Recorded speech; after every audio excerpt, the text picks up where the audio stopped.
Vamos lá então, em nome do Pai, do Filho e do Espírito Santo. Amém.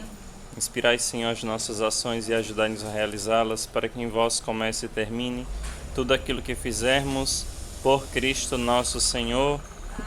Ave Maria, cheia de graça, o Senhor é convosco. Bendita sois vós entre as mulheres, bendito é o fruto do vosso ventre, Jesus. Santa Maria, Mãe de Deus, rogai por nós, pecadores, agora e na hora de nossa morte. Amém. Santa Maria, Mãe de Deus, em nome do Pai, do Filho e do Espírito Santo.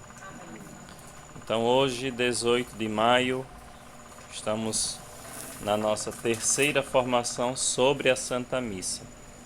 E hoje, finalmente, vamos começar a falar da missa.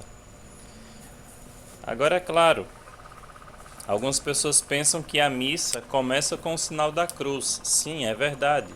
Mas tem algumas coisas que antecedem a missa. A primeira é a procissão de entrada. A procissão de entrada não é uma simples procissão. Tem um sentido bíblico profundo. Não sei se vocês se recordam, hoje por providência divina, o salmo de hoje, o que é que dizia? Que alegria... E o que é que se diz mais? Que alegria quando ouvi que me disseram, vamos à casa do Senhor. E agora nossos pés já se detêm, Jerusalém, em tuas portas. Jerusalém, cidade bem edificada, num conjunto harmonioso. Para lá sobem as tribos de Israel, as tribos do Senhor. Esse salmo aqui tem tudo a ver com a procissão de entrada. Por quê? Porque vamos imaginar o seguinte: nós temos aqui na diocese 2 santuários. O Santuário do Bonfim, 3 santuários, né? O Santuário do Bonfim, um santuário de Nossa Senhora lá em Arraias, se eu não estiver enganado, e o Santuário da Abadia. E o que é comum quando está próximo da festa dos santuários? É fazer uma peregrinação. E todo e qualquer bom judeu, uma vez ao ano, 1 ou 3 vezes ao ano, subia a Jerusalém. E quando ele já estava às portas de Jerusalém, eles começavam a recitar os salmos de subida. Por isso que o salmo diz assim: Jerusalém, cidade bem edificada, num conjunto harmonioso. Para lá fazem o quê? Sobem as tribos de Israel. E agora nossos pés já se detêm, Jerusalém, em tuas portas. Então esse salmo tem tudo a ver com a procissão de entrada. Por quê? Porque a procissão de entrada nós vamos entrar no mistério. Nós estamos caminhando para a Terra Prometida. Qual é a primeira grande procissão que nós vemos na Bíblia? Não, no Antigo Testamento. O povo de Israel que saindo do Egito. Aquela é a grande procissão que nós temos. Saindo da terra da escravidão, indo para a terra onde corre leite e mel. E isso aqui tem tudo a ver com a nossa vida. Durante a semana, nós temos os nossos cansaços físicos, os nossos estresses, temos as nossas fraquezas, as nossas debilidades na oração, os pecados que são cometidos. Estamos muitas vezes vivendo no Egito. E quem é que nos tira desse Egito? É Cristo. E isso se faz presente onde? Na procissão. Como é que a procissão, ou melhor, o que é, ou quem é que vai sempre à frente da procissão? A cruz. É a cruz que sempre vai à frente. Ele nos tira da escravidão. Ele nos tira da terra, da escravidão, e nos leva para a terra onde corre leite e mel. E a terra onde corre leite e mel para um católico é onde? O altar. Nós caminhamos rumo ao altar. E existe um salmo também que os padres antigos, quando rezavam a missa, eles diziam: subo ao altar de Deus, que é a alegria da minha juventude. Então, antes dele subir ao altar, ele já ia em procissão, e ali no altar ele fazia esta oração, que é um salmo também. Então, a procissão de entrada, o seu primeiro significado é este: retomar a imagem da procissão do Mar Vermelho. O povo que é escravo, eles caminham rumo à libertação. Até aí tudo bem? O segundo sentido da procissão de entrada tem a ver, sim, com a subida de Jesus para Jerusalém. Quando? Quando? No domingo de Ramos. Ele sobe como? Sobe em procissão. Ele sobe em procissão. Agora é claro, ele sobe em procissão para Jerusalém, sabendo que lá vai acontecer a sua paixão, a sua morte. Por isso que na frente, quem é que vai? O Cristo crucificado.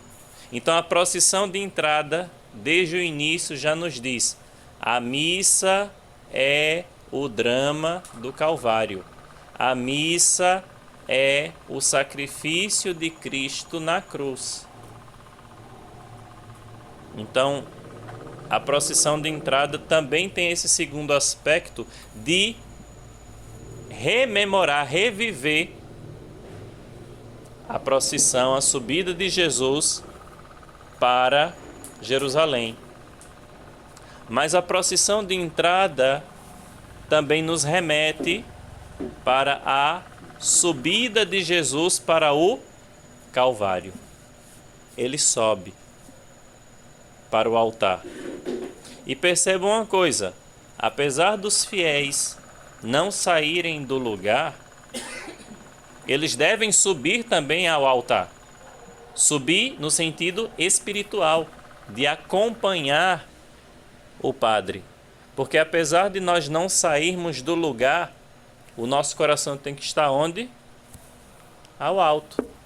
Corações ao alto. O nosso coração está em Deus. Então a procissão de entrada também tem que me levar a acompanhar Jesus no Calvário, a subir com Ele para Jerusalém, a passar da escravidão para a libertação, para a liberdade. Agora, quarto sentido da procissão de entrada. Nós estamos em procissão, estamos em peregrinação, estamos em caminhada. E quando nós vamos fazer uma peregrinação, quando nós vamos fazer uma caminhada, tem duas coisas mínimas que nós precisamos levar, que é o quê? Água e comida. Porque a caminhada, a procissão cansa, não cansa? Nos dá sede, nos dá fome. E para nós não desfalecermos no caminho, a gente come e a gente bebe. E na missa também. Existe uma bebida e uma comida para nós nos alimentarmos rumo à nossa caminhada para o céu. E quem é esta comida e quem é esta bebida? Jesus. Por que ele é comida? Porque ele diz, quem... Por que ele é bebida? Porque ele diz, quem tem fome, quem tem sede, vem a mim e beba. E do seu interior jorrarão rios. Ele é a água que sacia. Lembremos do encontro dele com a samaritana. Jesus diz para ela, se tu soubesses, tu não pedirias, tu não dirias, dá-me desta água, tu pedirias, dá-me de uma água viva. E ele é a água que sacia a nossa sede. Onde? No seu sangue. O meu sangue é verdadeira bebida. E depois ele diz, o meu corpo é verdadeira comida. Porque eu sou o pão que desceu do céu. O pão que desceu do céu é o meu corpo. O pão que desceu do céu é a minha carne. Não foi isso que nós escutávamos há algumas semanas atrás no Evangelho? Jesus dizendo que o corpo dele é comida, que o corpo dele é para ser triturado como pão. João capítulo 6. Então, esta comida, esta bebida nos servirá para caminharmos até o céu, neste mundo. Aqui a gente se lembra do profeta Elias, no Horebe. Todo mundo se lembra que Elias matou os profetas de Baal, não foi? Antigo Testamento, 1 Reis, se não estiver enganado. E depois, ele foge com medo de Jezabel, que queria matá-lo. E ele vai se refugiar. E o que é que Deus providencia para ele? Pão e água. Para que ele caminhasse até o Horebe, a montanha de Deus. Para que ele não desfalecesse. E a palavra de Deus diz, come Elias, porque o caminho é longo. E assim também a procissão de entrada nos aponta para a nossa própria vida. Que enquanto estivermos neste mundo, precisamos ir nos configurando, transformando o nosso coração no coração de Cristo. E como é que nós vamos fazer isso?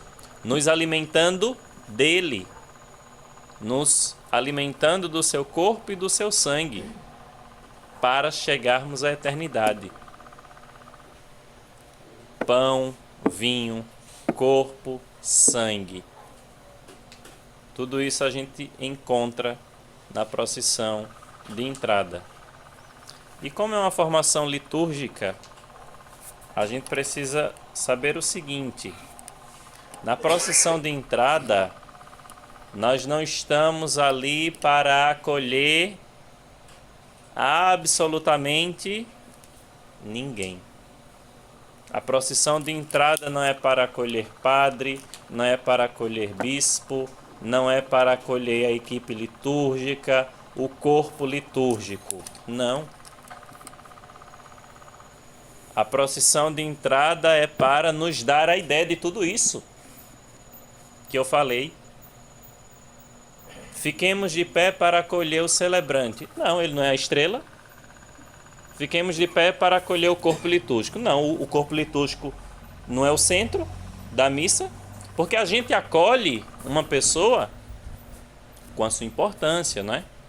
Porque ele é um sujeito especial, porque ela é uma pessoa, sei lá, que tem uma relevância. A gente acolhe por conta disso. Mas ali na missa, nós somos meros instrumentos.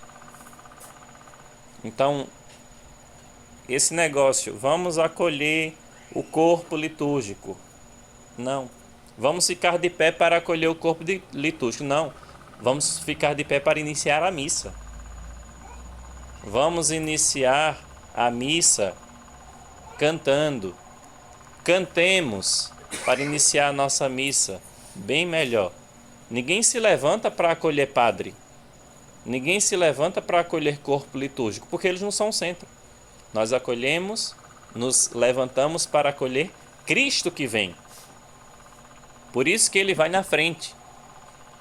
É ele que vai à frente. E meus irmãos, nós precisamos saber uma outra coisa muito importante. Que, diga. Nessa hora eles falam assim que como o padre ele representa o Cristo, eu achei que fosse por isso. Mas perceba que existem os mais variados comentários. Vamos acolher o corpo litúrgico, vamos acolher a procissão. Então fica uma confusão. Se fosse só isso, até teria o seu sentido. Mas não, são inúmeros comentários para dizer vamos acolher, vamos acolher, vamos acolher. Não é para acolher. É para nós sabermos que a missa vai começar, né? E eu faço parte dessa procissão, mesmo se não estiver na procissão. Porque nós vamos subir ao Calvário. E tem uma coisa muito importante. A missa, ela se estende no tempo e na história, não é? Essa missa que vocês acabaram de celebrar, acabou? Não, porque em algum outro lugar do mundo está sendo celebrada. Agora são 17h54. Aqui. Será que não tem uma missa começando daqui a 5 minutos? Ou será que já não tem uma missa rolando agora? 19h54. Será que não tem uma missa acontecendo neste exato momento? Então a missa, ela é contínua. Então, na eternidade, no céu, vai existir tempo? Não. O tempo é a sucessão de dias, de minutos, de segundos, não é? Isso é o tempo. Mas na eternidade tem isso? Então, na eternidade não existe mais o tempo. Tudo é eterno. Existe dia? Existe noite? Existe tarde? Não.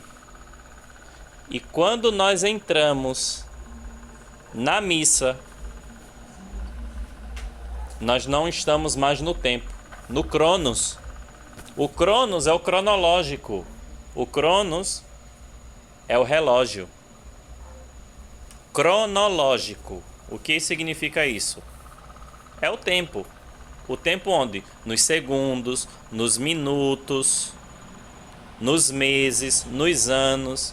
Só que quando nós entramos na missa, nós entramos num outro tempo, que é o tempo da graça, que é o tempo que a Escritura chama, e o padre Marcelo Rossi lançou um livro há muito tempo atrás que se chama Kairos.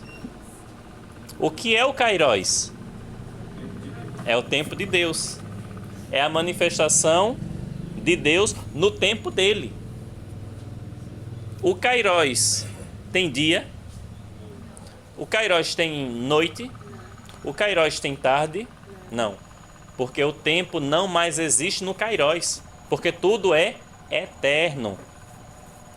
Então nós não estamos entrando mais numa realidade terrena, cronológica, quando estamos na missa. Nós entramos no Kairos. Então eu pergunto, depois que vocês sabem disso, quando foi que vocês viram eu dando bom dia, boa noite ou boa tarde para começar a missa? Sempre. Tem gente que acha assim. Quando foi que vocês viram eu falando bom dia, boa tarde ou boa noite? É. Por quê? Porque não sabe que a missa não tem tempo. O tempo dentro da missa para. Porque nós estamos entrando no Kairos, na manifestação de Deus. Quando a gente entende isso, a gente não fica preocupado se o padre vai dizer bom dia, boa tarde ou boa noite, porque eu estou ali para viver o Kairos. Hã? O que interessa é o padre que está sendo. Sim. Porque aqueles acontecimentos de 2000 anos atrás são trazidos para o hoje, o agora. Eu estou presente no drama do Calvário agora. Então não existe mais dia, não existe mais noite, não existe mais tempo, não existe mais segundo, não existe mais minuto. Esses dias, ontem, né? Eu estava escutando uma homilia do Dom Falcão e ele dizia assim: padres, quando vocês forem celebrar, tirem o relógio do braço. Porque vocês precisam celebrar sem ficar dependendo de tempo. Porque se Deus quer que você fale um pouco mais na homilia, ou que o silêncio seja um pouco mais prolongado, vamos deixar Deus agir. Agora não vamos ficar só olhando para o relógio, não. Eu acho que eu nunca daria certo celebrando missa em televisão. Porque vocês já devem ter percebido, né? Aqui quando eu celebro. Às vezes eu celebro a missa em 35, 40 minutos. Às vezes 45, 50 minutos. Né? Quando é uma solenidade, sempre 55, 1 hora. Né? Então eu não estou preocupado. Tanto é que eu não ando com relógio. Né? Eu não tenho relógio por conta disso também. Então nós não estamos mais no Cronos dentro da missa. Nós estamos no Kairos. Então, eu acho que foi a leitura do ofício de leituras de ontem, do livro do Apocalipse. Deixa eu ver. Acho que foi de domingo. Que dizia que a lâmpada da cidade era o cordeiro. Cadê?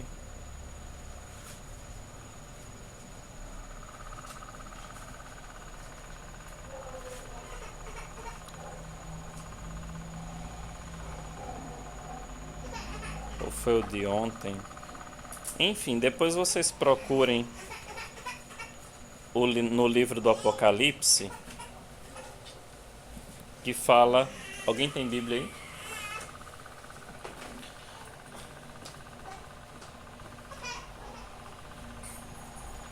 A lâmpada,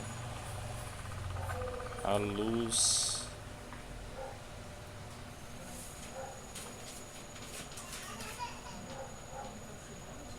a luz da cidade é o Cordeiro.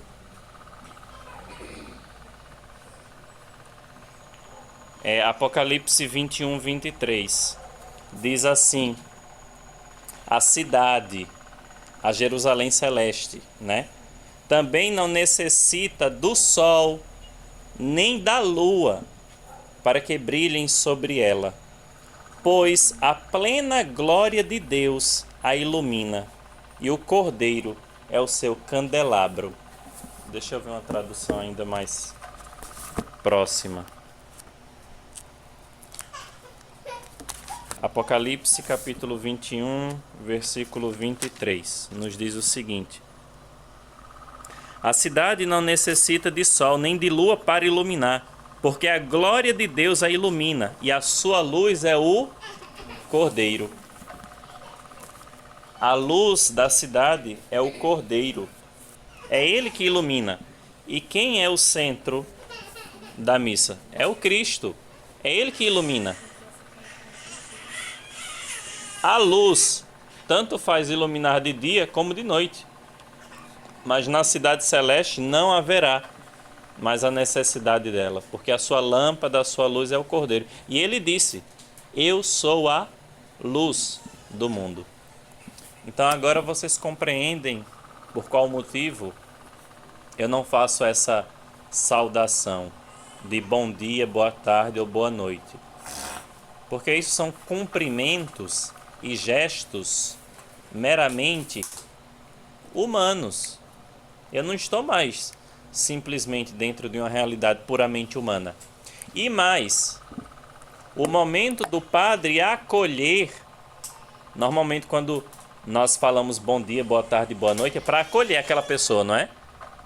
O momento do padre acolher os fiéis na missa acontece onde? Acontece onde? Não.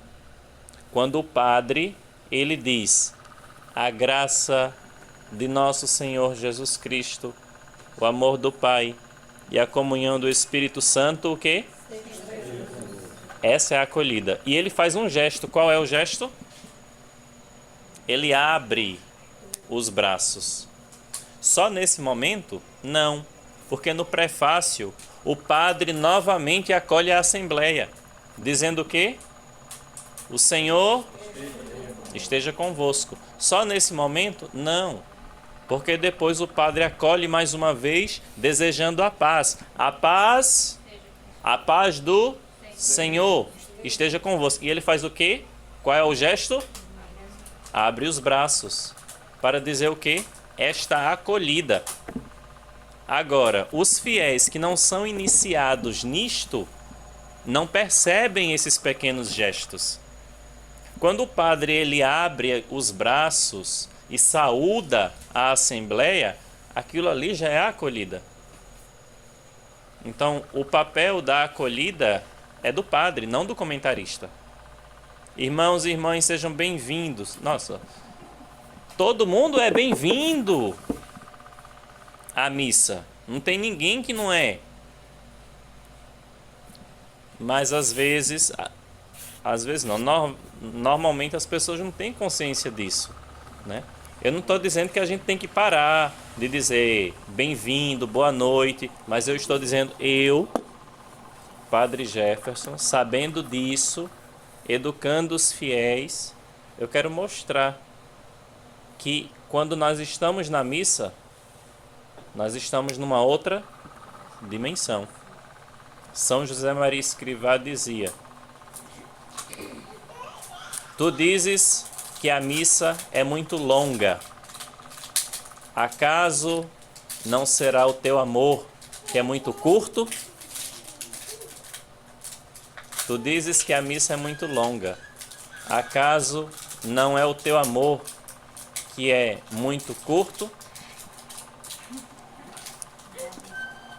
Então, a acolhida do padre, ele já faz desde aquele momento que ele diz a graça de nosso Senhor e abre os braços. Quando ele diz o Senhor esteja convosco, que abre os braços. Quando ele diz a paz do Senhor esteja convosco, que abre os braços. Esta já é a acolhida do padre. A acolhida do padre não pode ser bom dia, boa tarde ou boa noite. Se ele quiser, ele pode. Agora, a gente precisa preparar os nossos fiéis para a eternidade.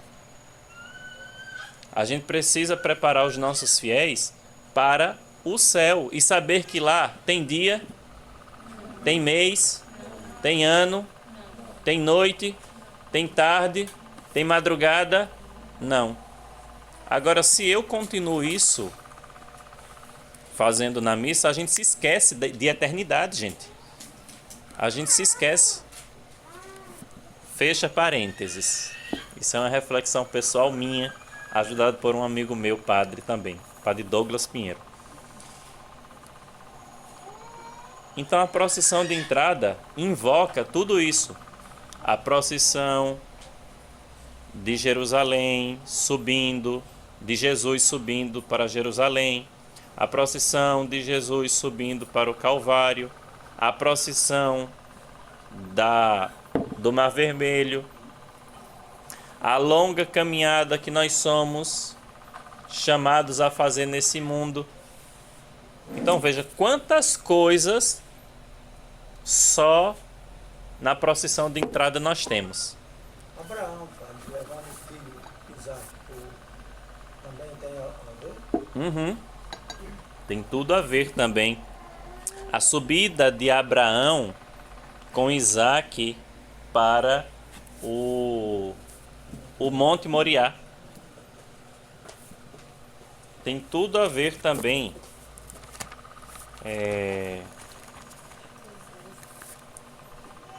com a procissão de entrada.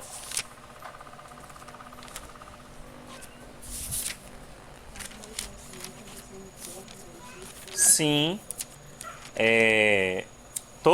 a gente precisa lembrar, toda e qualquer procissão não tem um sentido natural, tem um sentido sobrenatural, de que nós estamos caminhando para algum lugar. Nós estamos caminhando em direção à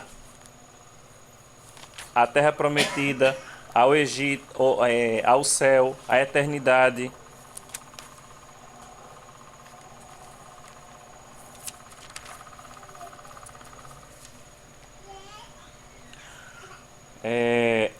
Gênesis capítulo 22. Se fala que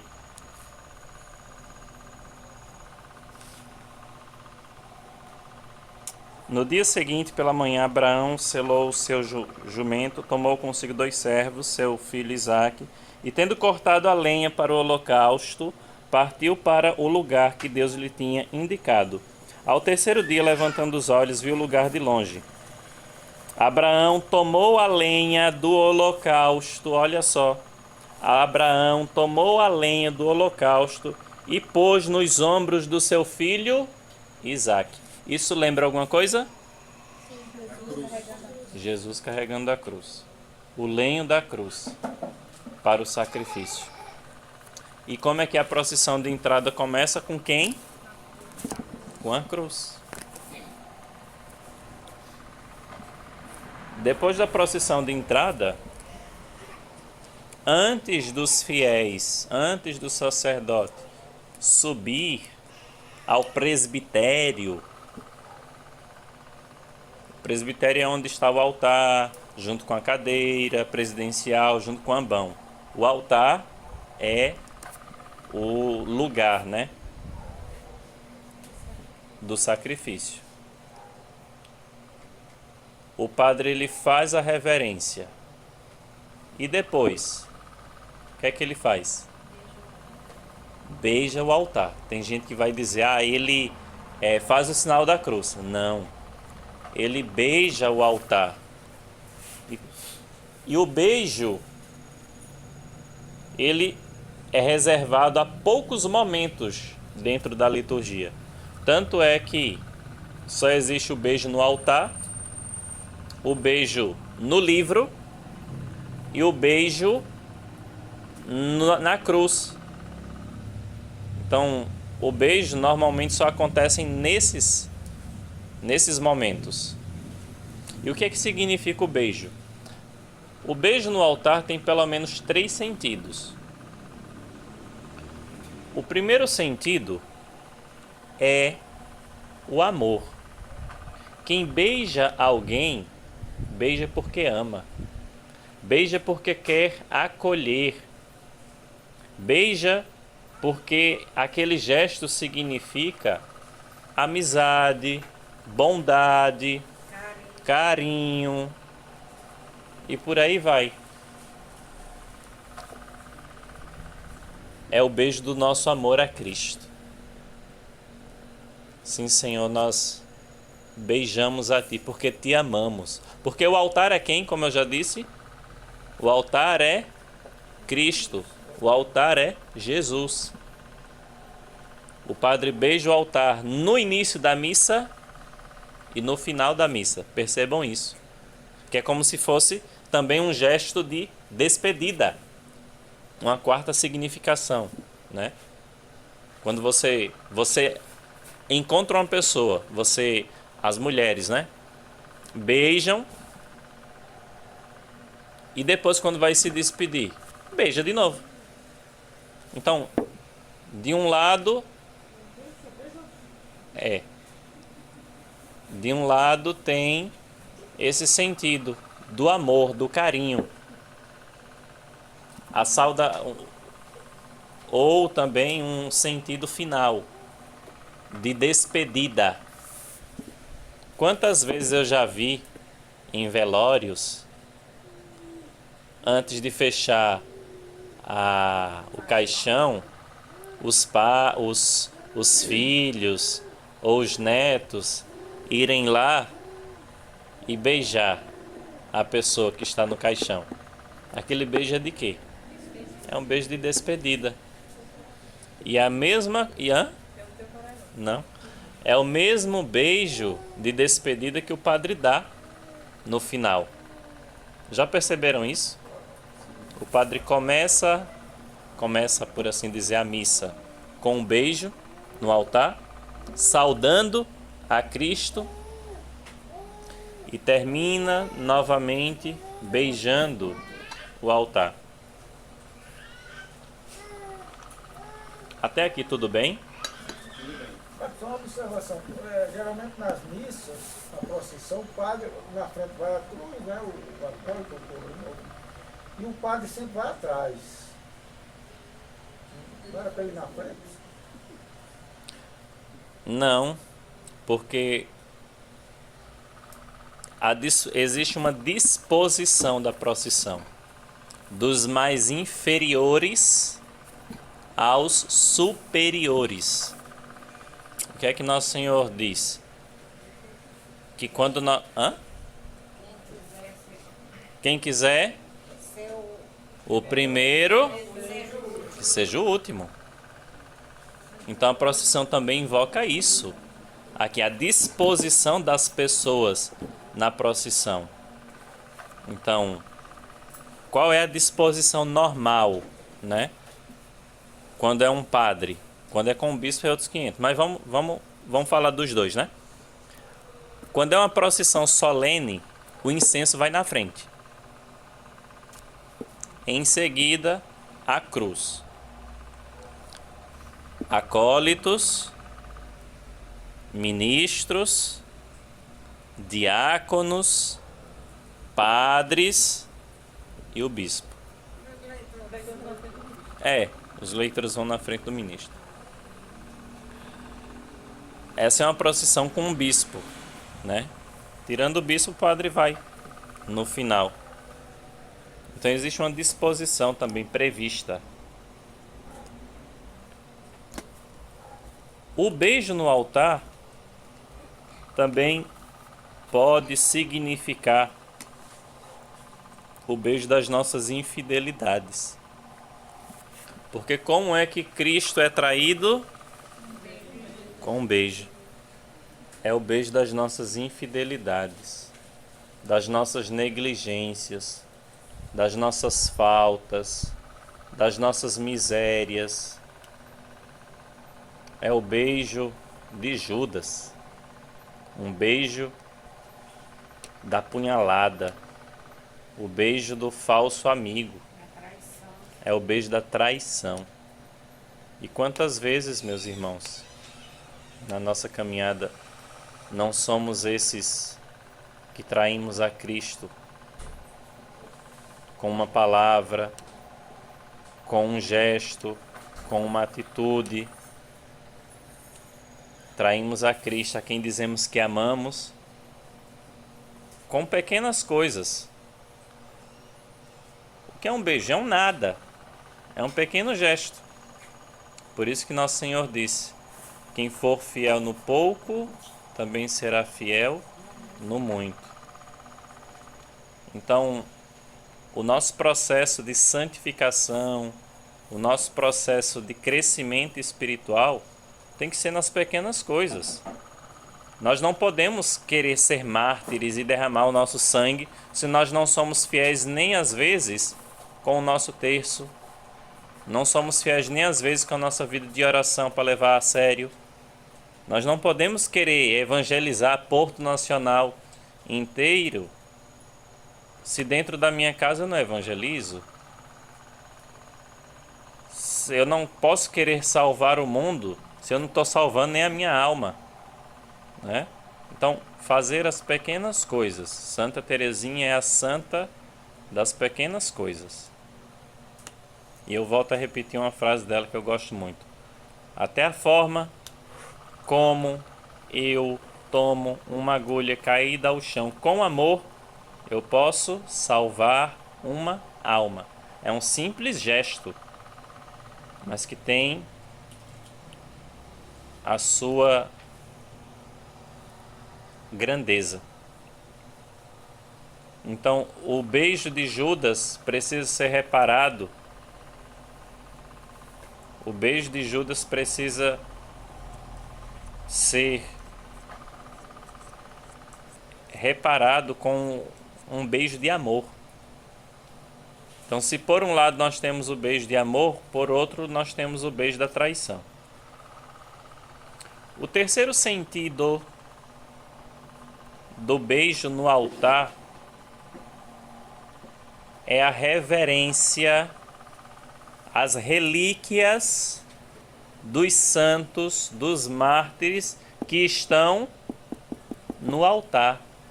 Eu não sei se vocês sabiam, mas até muito tempo atrás ainda é permitido. Os altares das nossas igrejas têm fragmentos, pedaços de ossos de gente. E quem são essa gente? Os mártires. E isso está presente desde o primeiro século. Na catedral tem, né? Então, o padre beijar o altar é uma reverência também aos mártires que derramaram o seu sangue. É uma referência ao sangue que eles derramaram e aquele mesmo sangue que vai banhar aquele altar.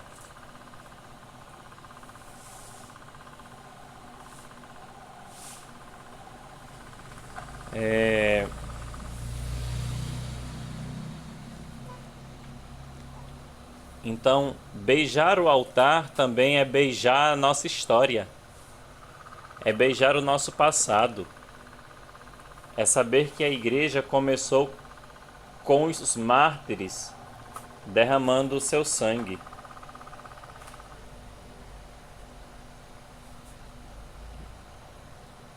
No livro do Apocalipse existe essa ligação. Apocalipse capítulo 6, versículo 9. Quando abriu o quinto selo, vi debaixo do altar as almas dos homens imolados, ou seja, que foram mortos por causa da palavra de Deus e por causa do testemunho de que eram depositários, e clamavam em alta voz, dizendo: até quando tu, que és o Senhor, o Santo, o verdadeiro, ficarás sem fazer justiça e sem vingar o nosso sangue contra os habitantes da terra? Os mártires estavam debaixo do altar. E normalmente as relíquias dos mártires ficavam debaixo do altar ou sobre o altar. Tanto é assim que existia uma pedra chamada Pedra Dara. Hoje não é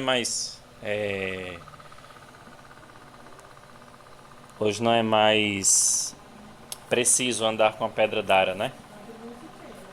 Padre Luso tem, né? Tinha, né? Então a Pedra Dara tem uma pequena relíquia ali dentro. E o padre, para onde levava, ele colocava a Pedra Dara ali no altar para venerar. Por exemplo, se fosse um lugar que tivesse uma mesa, a partir da hora que colocava a pedra, né? Então, o beijo no altar também é o beijo àqueles que derramaram seu sangue. Os primeiros mártires da fé. Até aqui tudo bem? O padre, essas relíquias só no altar da catedral, por exemplo, da matriz, ou em todos os altares, de todas as capelas tem que ter? Até onde eu sei, das matrizes, das basílicas. O altar é tão importante que existe uma dedicação do altar, uma cerimônia para dedicar o altar. E existe também um momento que se introduzem no altar as relíquias. Elas são trazidas em procissão, né? E o bispo coloca ali e sela. Antigamente, para se colocar relíquias, só era de mártires. Hoje a igreja deu a possibilidade de colocar de outros santos que também não sejam mártires. Então, são pequenos fragmentos, né? Pequenos fragmentos. Tem relíquia para todas as igrejas, né? Do mundo inteiro. Então, até mesmo para pedir as relíquias, o bispo é o bispo que pede, né? E vem toda uma autenticação ali de documento dizendo que aquela relíquia é realmente daquele santo. Por aí vai. Então, vejam quantas coisas nós já descobrimos até agora. Toda a significação do cortejo, da procissão de entrada. Todo o sentido do beijo no altar. O beijo de Cristo, o beijo a Cristo, o beijo a Judas, o beijo às relíquias. E depois, o que é que acontece?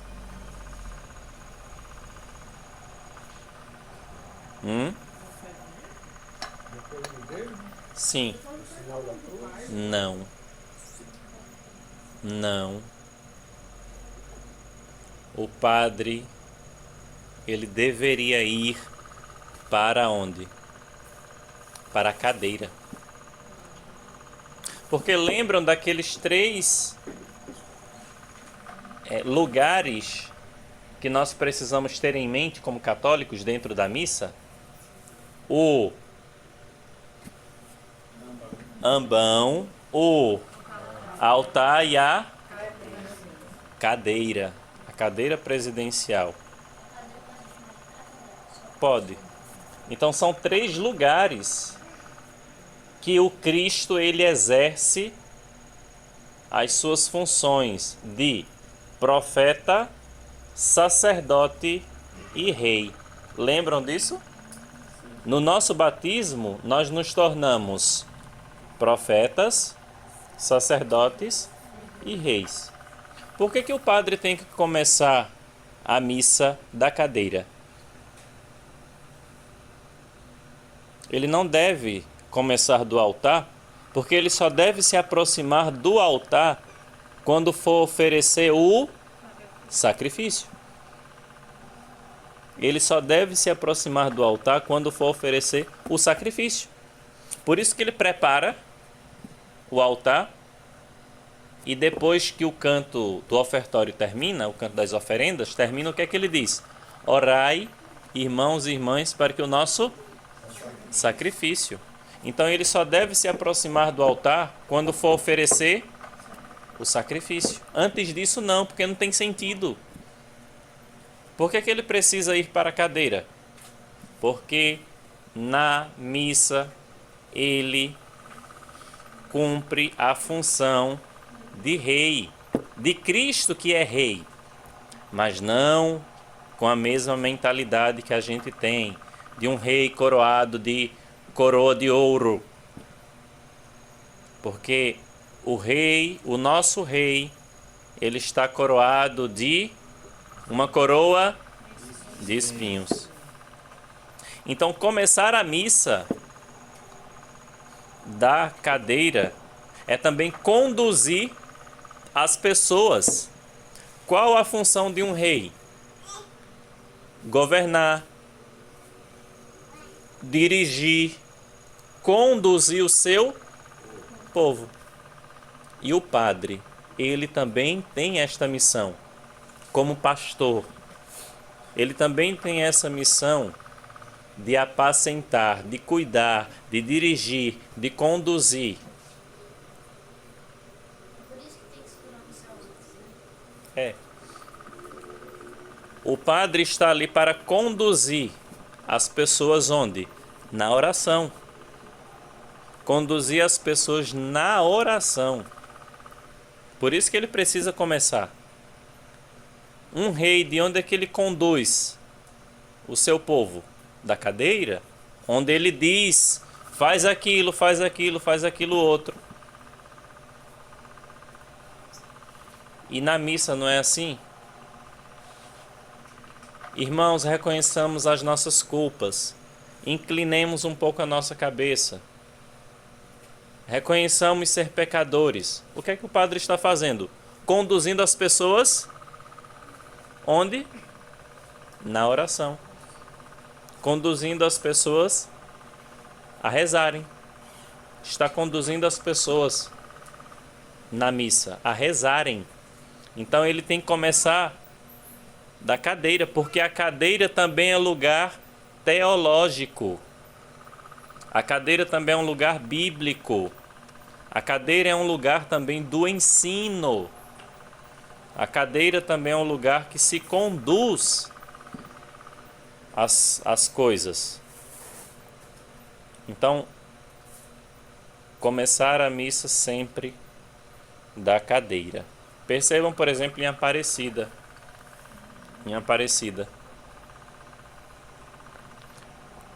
O padre, o bispo, ele beija o altar e ele já vai direto para a cadeira.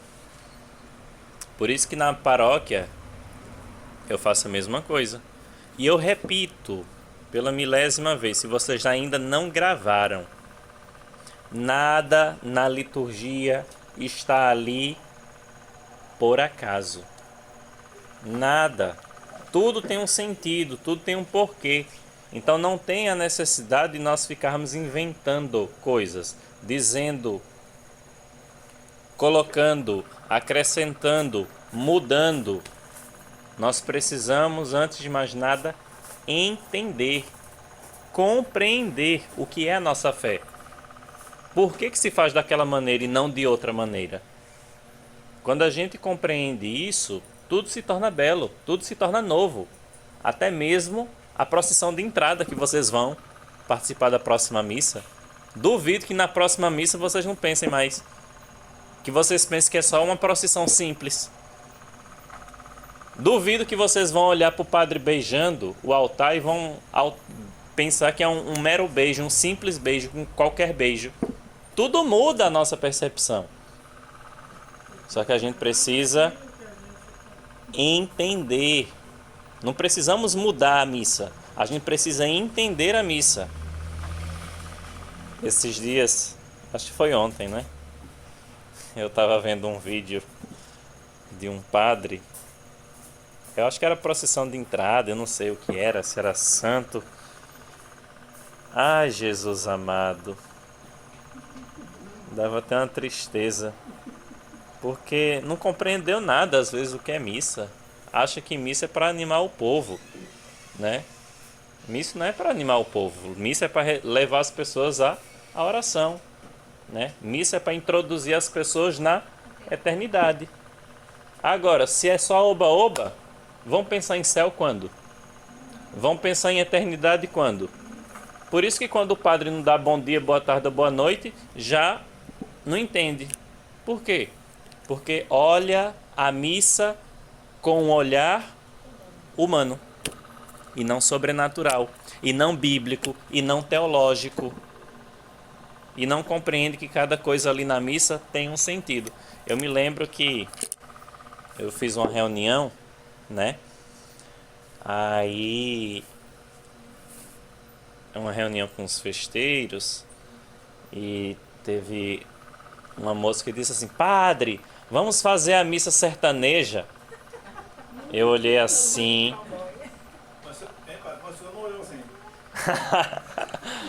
Eu olhei assim, continua. Ah, não, padre, porque a missa sertaneja, a missa de São João Batista é do povo, São João Batista é o sertanejo. Aí eu disse, você tem certeza que esse João Batista é o João Batista que está na Bíblia? Né? Aí algumas pessoas dizem assim, não, a missa tem que ser mais animada, vamos colocar bateria, vamos colocar o povo para bater palma. Tá, mas bater palma você bate até numa colação de grau, né? Bateria você tem até num show. E a missa vai refletir. E a missa tem que ser tal qual como a gente vive e vê aí no mundo.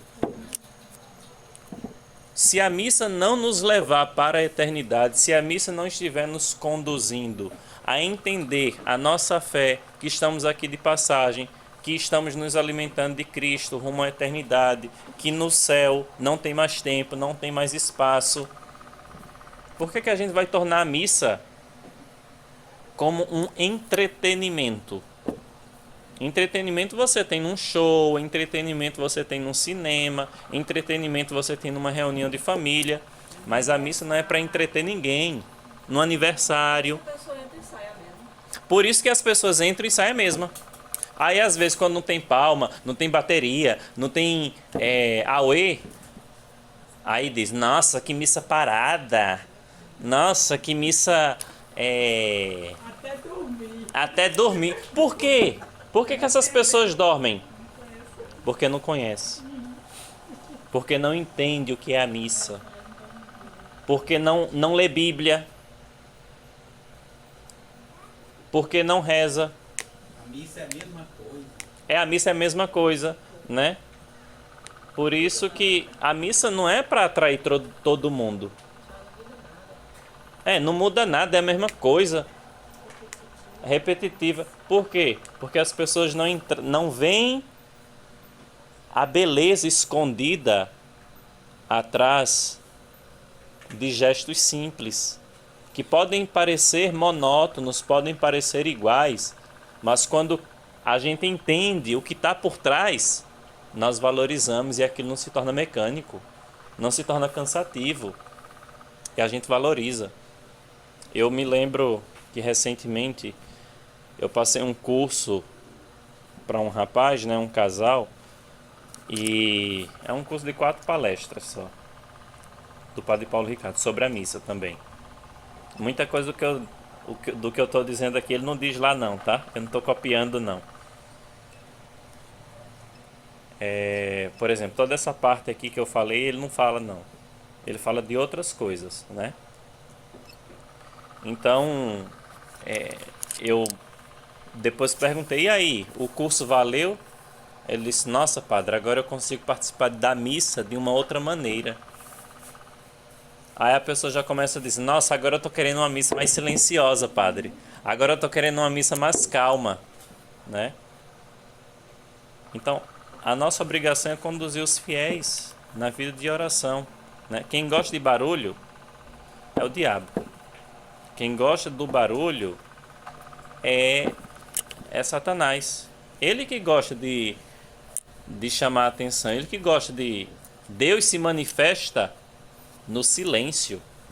Deus se manifesta na brisa, nos pequenos momentos. Deus se manifesta nas coisas pequenas. Quem busca entretenimento em missa não vai achar, porque nós estamos diante do mistério. E quando se esquecem disso, quando se esquecem do quesito mistério, então perdeu tudo. Bom, já deu a hora, né? E nós já deu 1 hora de formação. E nós nem começamos o sinal da cruz ainda. O senhor conhece o curso de Dom José Falcão sobre a missa também? Maravilhoso também, né?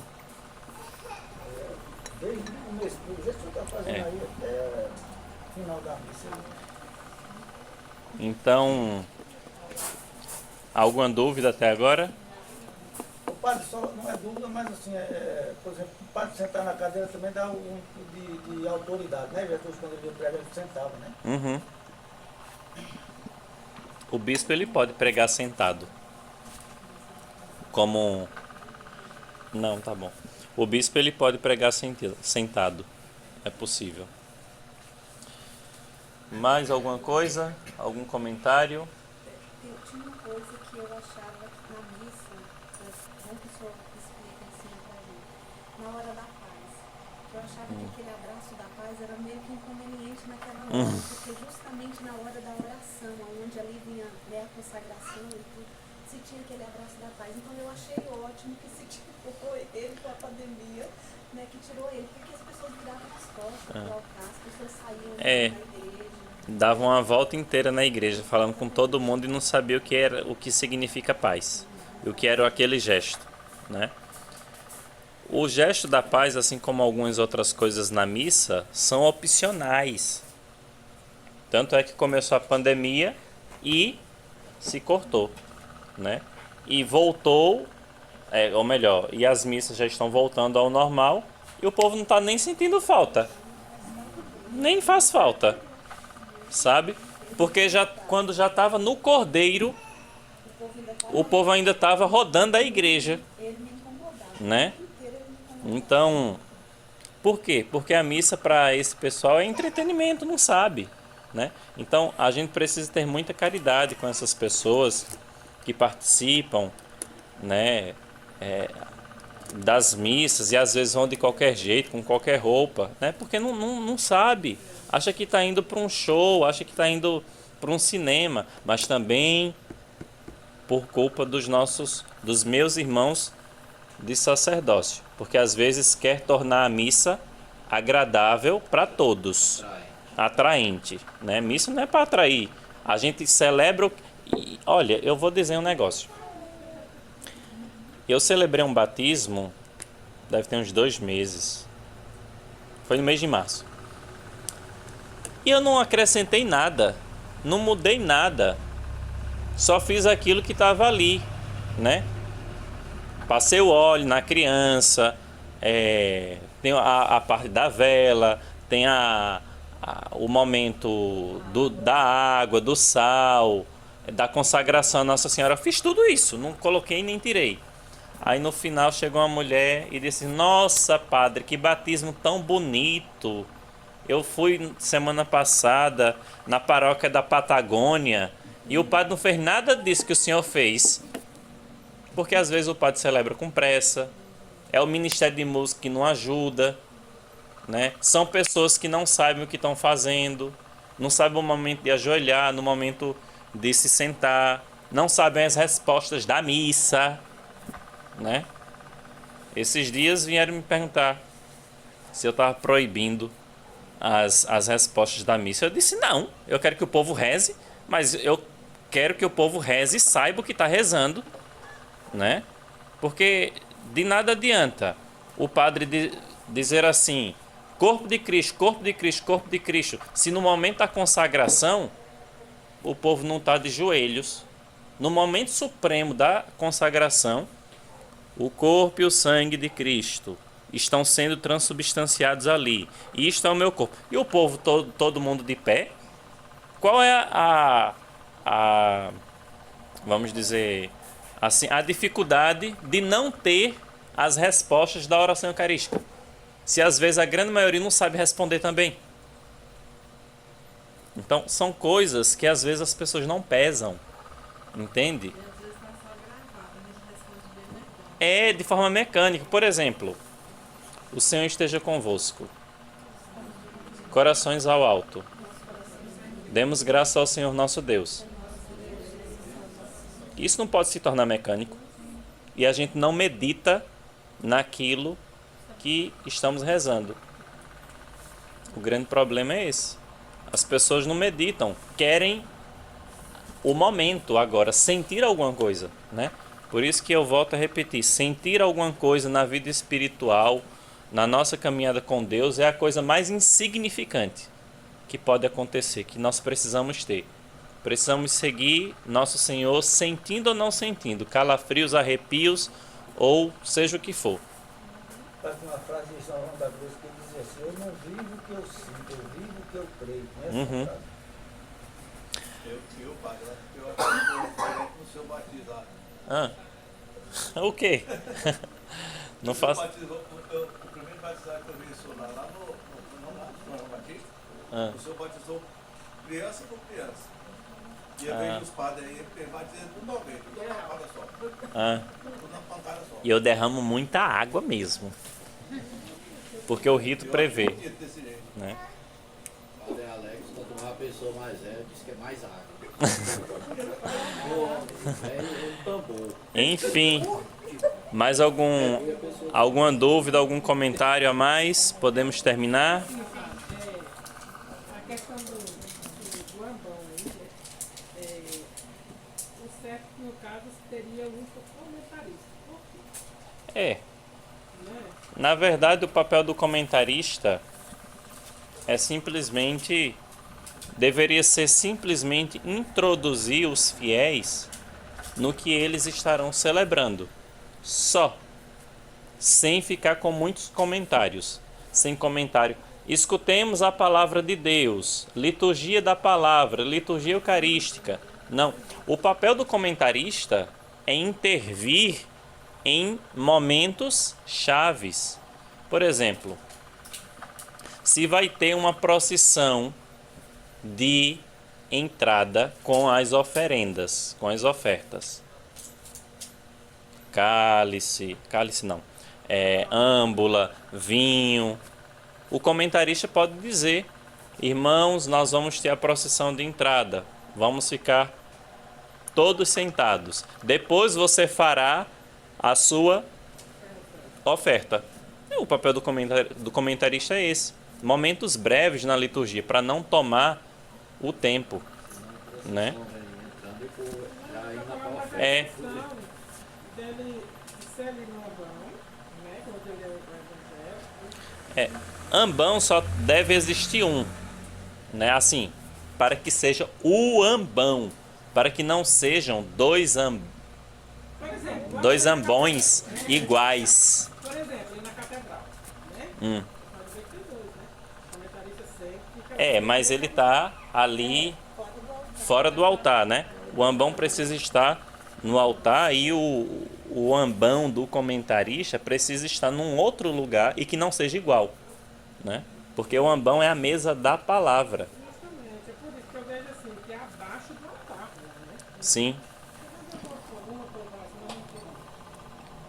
Mais algum comentário, dúvida, questionamento, perguntas, reclamações, sugestões?